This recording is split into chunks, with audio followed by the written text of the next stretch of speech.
Hello दोस्तों, काफ़ी time बाद एक वीडियो आ रही है। ठीक है, घर में रिनोवेशन का काम चल रहा है, इसलिए वीडियोस बीच में थोड़ा सा रोक दी थी मैंने। ठीक है, अभी भी ढंग से वीडियो बनाने की जगह नहीं मिली है। ठीक है, जैसे तैसे करके वीडियो बना रहा हूँ। ठीक है, आपके लिए। तो आज की जो वीडियो है हमारे बीच में, देखो एक डिफरेंस हम करने वाले हैं। डिफरेंस हमारा जॉब कॉस्टिंग और प्रोसेस कॉस्टिंग के बीच में है। बेटा, जॉब कॉस्टिंग और प्रोसेस कॉस्टिंग जो कि आप कॉस्टिंग के अंदर पढ़ते हो, ठीक है, बीकॉम वाले बच्चे खासकर कॉस्टिंग के अंदर पढ़ते हैं। तो ये होता क्या है, जॉब कॉस्टिंग क्या होता है, प्रोसेस कॉस्टिंग क्या होता है। ठीक है, इसको समझते हैं। ठीक है, मीनिंग की अगर हम बात करें, सबसे पहले मीनिंग की बात करें तो it refers to calculating the cost, यानी कॉस्ट को कैलकुलेट करना ऑफ अ स्पेशल कॉन्ट्रैक्ट। बेटा देखो यहां पे वर्ड क्या लगा, स्पेशल। स्पेशल कॉन्ट्रैक्ट या कोई भी स्पेशल वर्क ऑर्डर जहां पे वेयर वर्क इज परफॉर्म, जहां पे काम को परफॉर्म किया जाता है एज पर द क्लाइंट्स या कस्टमर इंस्ट्रक्शन, यानी जो हमारा जो कस्टमर है उसके इंस्ट्रक्शन के हिसाब से, जो क्लाइंट है उसके इंस्ट्रक्शन के हिसाब से काम को किया जाता है, उसे कहते हैं जॉब कॉस्टिंग। नाम से पता चला जॉब, जैसे हम जॉब में कहीं काम करते हैं तो हम अपने अकॉर्डिंग काम नहीं करते, हम उस जो हमारा एम्प्लॉयर है, जो हमारा मालिक है, उसके अकॉर्डिंग काम करते हैं। तो सेम वही कॉन्सेप्ट यहाँ पे आता है। It refers to calculating the cost, यानी कॉस्ट को कैलकुलेट करना ऑफ अ स्पेशल कॉन्ट्रैक्ट। कोई स्पेशल कॉन्ट्रैक्ट हो सकता है, कोई वर्क ऑर्डर हो सकता है। ठीक है, वेयर वर्क इज परफॉर्म, जहां पे काम परफॉर्म किया जाता है एज पर क्लाइंट्स ऑर्डर, यानी क्लाइंट जो हमारा क्लाइंट है उसके ऑर्डर या उसके इंस्ट्रक्शन के हिसाब से या कस्टमर के इंस्ट्रक्शन के हिसाब से यहाँ पे काम कंप्लीट किया जाता है। ये समझ में आ गया। उसके बाद प्रोसेस कॉस्टिंग क्या होता है, इसने बोला प्रोसेस कॉस्टिंग अ कॉस्टिंग मेथड, ये भी कॉस्टिंग का ही एक मेथड है। कॉस्टिंग का क्या है, एक मेथड है। In which cost which are charged, जिसमें लिखा है इन विच, जिसमें कॉस्ट जो है which are charge to various processes, जिसमें जो कॉस्ट होती है उसको अलग अलग प्रोसेस, यानी जैसे आप मान लो आपको ये मार्कर बनाना है। ठीक है, तो मार्कर की जो बॉडी है वो कोई और, मतलब एक कोई अलग मतलब प्रोसेस बनाता होगा। उसके बाद जो दूसरा है, ठीक है, वो आपका मान लो कि इसकी निब बनाता है आगे की। ठीक है, तीसरा वाला इसके अंदर का जो इंक का जो पोर्शन होता है वो बनाता है। जब तीनों से होके गुजरेगा तब जाकर के वो क्या कंप्लीट बनेगा। तो इसको कहते हैं प्रोसेस, यानी एक तरीके से सीक्वेंस में काम चलना। तो अकॉस्टिंग मेथड, ये कॉस्टिंग मेथड है इन विच जो कॉस्ट है which are charge to various process, जो कि एक कॉस्ट जो कि प्रोसेस में चार्ज हो रही है, या एंड ऑपरेशन, यानी जो आप काम चला रहे हो, ऑपरेशन मतलब काम चला रहे हो, उसमें जो कॉस्ट है वो चार्ज होती है, इस असर्टेन, उसको ज्ञात किया जाता है, यानी उसको निकाला जाता है। असर्टेन मतलब निश्चित करना, निकालना। ठीक है, निकाला जाता है। तो असर्टेन मतलब ज्ञात करना। ठीक है, उसको मूल्यांकन किया जाता है, is known as process costing. दोबारा समझने की कोशिश करो क्या कह रहा हूं। अगर वो कहता है कि it refers to calculating the cost, यानी कॉस्ट को कैलकुलेट करना किसी स्पेशल कॉन्ट्रैक्ट या वर्क ऑर्डर, वो भी किसके इंस्ट्रक्शन के हिसाब से, क्लाइंट या फिर हमारा जो कस्टमर है उसके इंस्ट्रक्शन, तो वो हमारा होता है जॉब कॉस्टिंग। बट जबकि प्रोसेस कॉस्टिंग होता है, ये भी एक कॉस्टिंग मेथड होता है। ये भी क्या होता है, कॉस्टिंग मेथड होता है। In which the cost which are charge to various process, जिसमें जो कॉस्ट जो कि अलग अलग प्रोसेस में चार्ज होने वाली है, अलग अलग ऑपरेशन में चार्ज होने वाली है, उसको असर्टेन किया जाता है, उसको ज्ञात किया जाता है। ठीक है, उसको प्रोसेस कॉस्टिंग कहते हैं, यानी जिसमें कॉस्ट जो है हर प्रोसेस में डिवाइड होती है, हर प्रोसेस में। ठीक है ना, अगर इसको बनाने की 25 में कॉस्ट आई है तो पहले वाले प्रोसेस में कितनी कॉस्ट आई है, दूसरे में कितनी कॉस्ट आई है, तीसरे में कितनी कॉस्ट आई है, ये निकालना पड़ता है, उसे प्रोसेस कॉस्टिंग कहते हैं। ठीक है, बट इसमें ऐसा नहीं होता, इसमें एक ही जगह हो जाता सारा।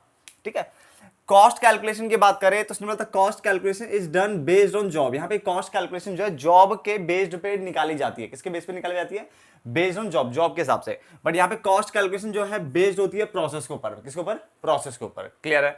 Then third point, reduction in cost. Cost में रिडक्शन की बात करें तो उसने बोला यहाँ पे फ्यूअर स्कोप है, यानी बहुत कम स्कोप होता है कॉस्ट को रिड्यूस करने का। यहाँ पे कॉस्ट कम नहीं हो सकती, और होगी भी तो बहुत ज्यादा कम चांसेस है। ठीक है, बट यहाँ पे हायर स्कोप है। बेटा क्या है, हायर स्कोप है reduction of cost, reduction in cost. ठीक है ना, तो 3 पॉइंट मैंने आपको अच्छे से करवा लिए। तीनों पॉइंट एक बार रिवाइज कर लेते हैं ध्यान से, फिर आगे बढ़ेंगे। पहला, जॉब कॉस्टिंग मैंने क्या, एक ऐसा तरीका है जिसमें आप कैलकुलेट करते हो कॉस्ट किसी स्पेशल कॉन्ट्रैक्ट की, वर्क ऑर्डर की, जहां पे काम परफॉर्म किया जाता है क्लाइंट या कस्टमर के इंस्ट्रक्शन के बेस पे। ठीक है, जो कि प्रोसेस कॉस्टिंग में ये भी कॉस्टिंग का एक मेथड होता है, जहां पे कॉस्ट को जो है वो किया जाता है, चार्ज किया जाता है, वेरियस प्रोसेस में या वेरियस ऑपरेशन में चार्ज किया जाता है। ठीक है, और उस कॉस्ट को आप असर्टेन कर सकते हो, यानी ज्ञात कर सकते हो, यानी जो कॉस्ट जो कि आपने प्रोसेस में चार्ज की है, ऑपरेशन में चार्ज की है, उसको आप असर्टेन कर सकते हो, उसे प्रोसेस कॉस्टिंग कहते हैं। यहां पे हमने कहा कॉस्ट कैलकुलेशन, तो cost calculation is done based on job. यहां पे कॉस्ट कैलकुलेशन जॉब के बेस्ड पे किया जाता है, जबकि यहां पे जो है प्रोसेस के बेस पे किया जाता है। 2 पॉइंट क्लियर हो गए थे। तीसरा, रिडक्शन इन कॉस्ट की बात करें तो यहाँ पे कॉस्ट में रिडक्शन का फ्यूअर स्कोप है, यानी बहुत कम स्कोप है रिडक्शन होने के, चांसेस कम है, यहाँ पे ज्यादा चांसेस है कॉस्ट कम होने के। ठीक है, वर्क इन प्रोग्रेस, यानी काम जो है भी चल रहा है। तो वर्क इन प्रोग्रेस की अगर हम बात करें तो वर्क इन प्रोग्रेस में और मे नॉट एग्जिस्ट, हो भी सकता है और नहीं भी हो सकता है इस केस में, ठीक है, एट द बिगिनिंग और at the end of the financial year. तो साल की स्टार्टिंग में, साल के एंड में आपका वर्क इन प्रोग्रेस हो भी सकता है और नहीं भी हो सकता, बट यहां पे हमेशा ऑलवेज वर्क इन प्रोग्रेस हमेशा प्रेजेंट रहेगा बिगिनिंग और and of the accounting period, यहां पे रहेगा क्योंकि प्रोसेस कॉस्टिंग है भाई। जो यहां का जो इनपुट होगा वो अगले के लिए, जो यहाँ का जो है आउटपुट होगा वो अगले के लिए इनपुट होगा, फिर अगले का जो आउटपुट निकल के आएगा, बन के आएगा माल, वो उससे अगले के लिए क्या होगा, हमारा इनपुट होगा। तो इस टाइप के यहाँ पे क्या होता है, वर्क इन प्रोग्रेस हमेशा यहाँ पे एग्जिस्ट रहेगा, प्रेजेंट रहेगा बिगिनिंग और at the end of the accounting period ही हमेशा एग्जिस्ट रहता है, बट यहाँ पे नहीं रहेगा, हो भी सकता है और नहीं भी हो सकता, जनरली देखने को नहीं मिलता है, ठीक है, तो हो भी सकता है और नहीं भी हो सकता है। उसके बाद नेचर की अगर हम बात करें तो मतलब नेचर इज कस्टमाइज्ड प्रोडक्शन, यहाँ का जो नेचर है वो कस्टमाइज्ड प्रोडक्शन है। कस्टमाइज बेटा तब यूज होता है जब हम क्लाइंट के बेस पे यानी उसके इंस्ट्रक्शन के हिसाब से काम करते हैं, तो उसे हम कस्टमाइज प्रोडक्शन कहते हैं। बेटा क्या कहते हैं, कस्टमाइज, ठीक है ना। जैसे आप सॉफ्टवेयर भी देखते हो, सॉफ्टवेयर कस्टमाइज का मतलब होता है जो हम अपने इंस्ट्रक्शन के हिसाब से बनाते हैं, बेटा वो हमारा कस्टमाइज होता है। क्लियर है, रेडीमेड अलग होता है, कस्टमाइज मतलब अपने इंस्ट्रक्शन के हिसाब से बनाना। तो ये कस्टमाइज प्रोडक्शन की बात करता है, बेटा ये स्टैंडर्डाइज प्रोडक्शन की बात कर रहे हैं, यानी एक स्टैंडर्ड सेट है उसके हिसाब से चलता रहेगा, ठीक है ना। यहाँ पे क्लाइंट की जो है इंस्ट्रक्शन को ध्यान नहीं दिया जाएगा, स्टैंडर्ड फॉर्मेट है उसके हिसाब से चलेगा। जैसे बिस्कुट बनाने की फैक्ट्री है तो उसका अपना एक प्रोसेस है, अब क्लाइंट थोड़ा ना बीच में कुछ बोल देगा उसको ऐसे घुमाओ, क्यों घुमाओ भाई, जो प्रोसेस चल रही है उसी प्रोसेस से बिस्कुट बनेगा, ठीक है ना। उसके बाद ट्रांसफर ऑफ कॉस्ट की बात करें तो यहाँ पे आप कॉस्ट को ट्रांसफर नहीं कर सकते, जबकि यहाँ पे आप कॉस्ट को ट्रांसफर कर सकते हो। Can transfer cost from one process to another process, cost भी ट्रांसफर होती है, इसने बोला यहाँ पे हो सकता है, ठीक है ना। इंडस्ट्री की अगर हम बात करते हैं तो this process is suitable for industries, ये उन इंडस्ट्रीज के लिए सुटेबल है दैट कस्टमाइज, जो कि कस्टमाइज करते हो प्रोडक्ट को बेस्ड ऑन कस्टमर डिमांड, यानी जो कस्टमाइज प्रोडक्शन पे काम करते हो उन इंडस्ट्रीज के लिए अच्छा है।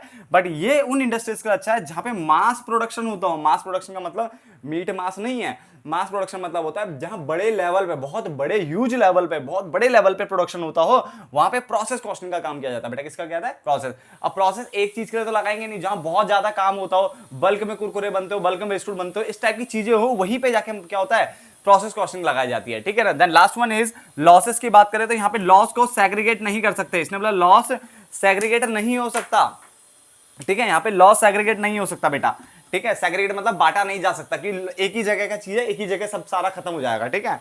बट यहाँ पे लॉस सेग्रीगेट हो सकता है, बाइफरकेट हो सकता है बेस्ड ऑन प्रोसेस। तो यहाँ पे प्रोसेस के हिसाब से लॉस भी क्या होगा, सेग्रीगेट होगा। तो यहाँ पे लॉस बाइफरकेट कर सकते हो आप, ठीक है ना। यहाँ पे लॉस को आप बाइफरकेट यानी सेग्रीगेट नहीं कर सकते, बांट नहीं सकते। क्लियर हो गया। तो ये डिफरेंस था आपका किसके बीच में, बेटा जॉब कॉस्टिंग प्रोसेस कॉस्टिंग के बीच में, जो कि मैंने कोशिश करी है, ठीक है। जैसे हालात हो रही है इस टाइम पे, ठीक है, रिनोवेशन में, उसके बावजूद मैंने कोशिश की इसको कंप्लीट करने की, और मैं फटाफट से और डिफरेंसेस भी आपके लिए लेके आऊंगा। अब मैं वीडियो नहीं रोकने वाला, ठीक है ना। तो धन्यवाद दोस्तों, मिलते हैं एक नए डिफरेंस में, तब तक के लिए बाय बाय।